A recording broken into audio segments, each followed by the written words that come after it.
सर्वसामान्य मानुष का सरकार है और इसीलिए ऐसे सरकार में हम निर्णय जो लिए, सरकार अगर चाहेगी तो क्या कर सकती है सर्वसामान्य आदमी के लिए, आम आदमी के लिए, लाडली बहनाओं के लिए, किसानों के लिए, लाडले किसान, लाडले भाई सभी के लिए ये जो योजनाएं की।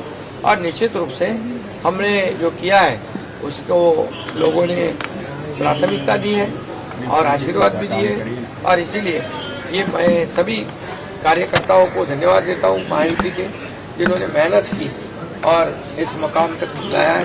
ये भी मैं कहूँगा 2.5 साल में केंद्र और राज्य सरकार ये डबल इंजन वाली सरकार चली है।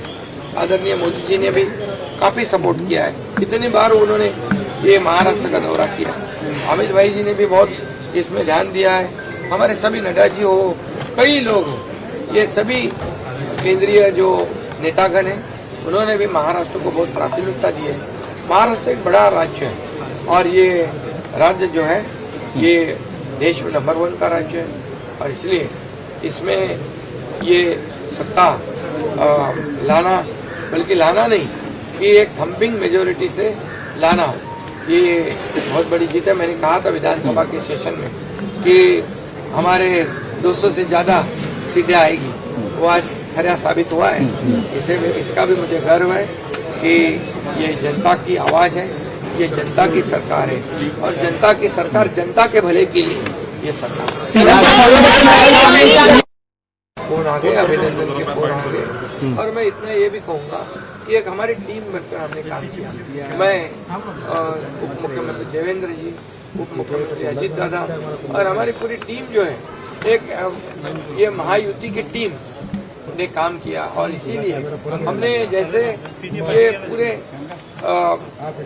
सभी लोगों ने तय कर लिया कि ये सरकार जो है ये गरीबों की सरकार है और सभी लोगों को न्याय देने वाली सरकार है और टीम वर्क की तरह हम लड़े और जीते। मुख्यमंत्री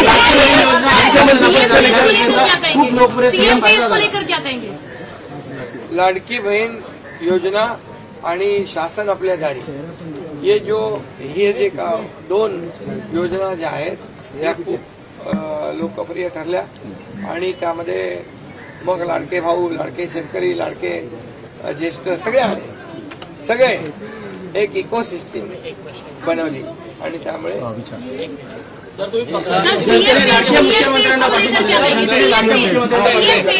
इस वक्त एक बड़ा चर्चा का विषय है। 24 घंटे वाला सीएम मिलेगा। लाडक्या भावाला खूप सहकार्य केलंय, आशीर्वाद दिलेला आहे आणि नक्की आमची जबाबदारी आता वाढलेली आहे।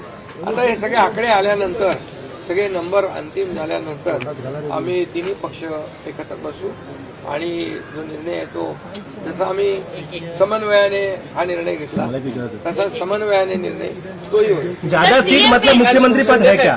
ज्यादा सीट मतलब मुख्यमंत्री पद है क्या? ऐसा मैंने कहा नहीं, मैं कह रहा हूँ, आपको क्या लगता है? कहूँगा कि अभी यहाँ पर पूरे आंकड़े आने दो, उसके बाद हम तीनों पार्टी बैठेंगे, वरिष्ठों से चर्चा होगा, उसके बाद जो भी होगा समन्वय से होगा। राजकारणात निवडणुकीच्या प्रचारांमध्ये भाषा घसरली होती, बापापर्यंत भाषा गेली होती, नेत्यांचे एकमेकांचे बाप काढले होते। आज राजकारणात कळालं की एकनाथ शिंदेच खरे बाप आहेत। मी कार्यकर्ता आहे, एक सर्वसामान्य कार्यकर्ता आहे आणि बाप काढला, त्यांना आता बाप दाखवला लोकांनी, त्यामुळे आता जाऊ दे, त्याच्यामध्ये मला काही जायचं नाही।